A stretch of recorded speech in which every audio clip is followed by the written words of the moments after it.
Something deeply alarming has just happened in Benin City, Edo State, and it involves one of Nigeria's most prominent opposition figures, former presidential candidate Peter Obi. On Tuesday, February 24, 2026, Peter Obi and senior leaders of the African Democratic Congress were attacked by armed gunmen in Benin City.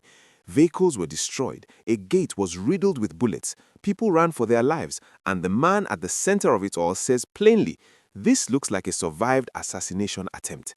Those are not words you use lightly. And today, Nigerians across the country are asking one urgent question. Who is behind this, and why was Peter Obi targeted?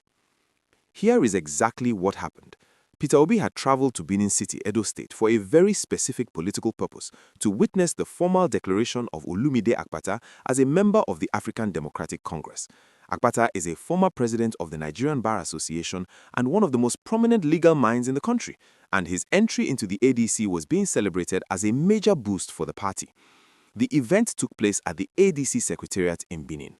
After the declaration was done and the official program was complete, Obi and the ADC leadership made their way to the residence of Chief John Odigie-Oyegun, the former national chairman of the All Progressives Congress and former governor of Edo State, for what was supposed to be a routine courtesy visit.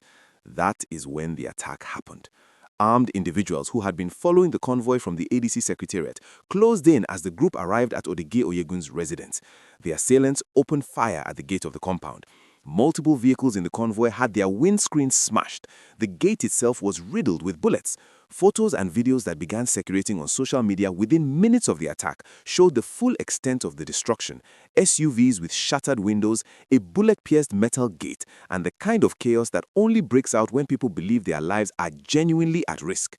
Residents of the surrounding area described the scene as chaotic, saying people scattered in all directions when the shooting began. Dr. Yunusa Tanko, Peter Obi's former campaign spokesman and the national coordinator of the Obedient Movement worldwide, immediately issued a statement from Abuja confirming the attack. He titled the statement, "Breaking Red Alert in Benin, Edo State." He described Obi and the ADC leadership as being under siege. He said armed individuals followed them from the secretariat and shot at the gate, destroying several vehicles. And he ended with words that should send a chill down the spine of every Nigerian who believes in democracy. He said this appears to be a survived assassination attempt on their lives and that democracy is in danger. Peter Obi himself was seen in a video circulating online speaking at the scene after the attack.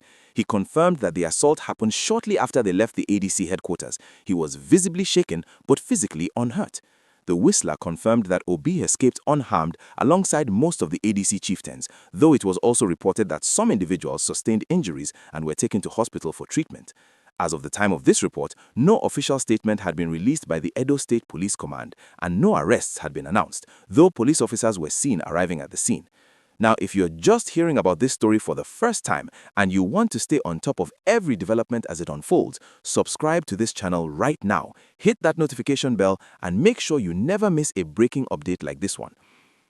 The political context around this attack is critical and cannot be separated from the event itself. Peter Obi ran for president in 2023 under the Labour Party, and his movement, the Obedient Movement, produced one of the most remarkable grassroots political mobilizations Nigeria had ever seen. He won the FCT convincingly, came second in the overall national vote, and positioned himself as the most credible alternative to the ruling APC for a generation of young Nigerians who believed the political system could change. Since then, he has remained active in opposition politics, and his attendance at ADC events signals that he may be exploring new political alliances ahead of the 2027 general elections. Olumide Akpata's declaration to the ADC is widely seen as part of a broader opposition realignment strategy, and whoever organized this attack clearly wanted to send a message that such realignment would not be tolerated. Chief John Odigie-Oyegun, at whose residence the attack took place, is not a figure to be taken lightly either. As a former governor of Edo State and former APC national chairman, his decision to host Peter Obi and ADC leaders at his home is itself a political statement. The fact that gunmen felt bold enough to open fire at the gate of his residence in broad daylight speaks to a level of political desperation and violence that should alarm every Nigerian, regardless of party affiliation.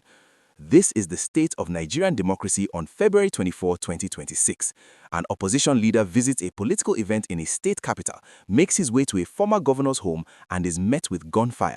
No arrests, no immediate police statement, just bullet holes in a gate and the sound of vehicles screeching away as people ran for their lives.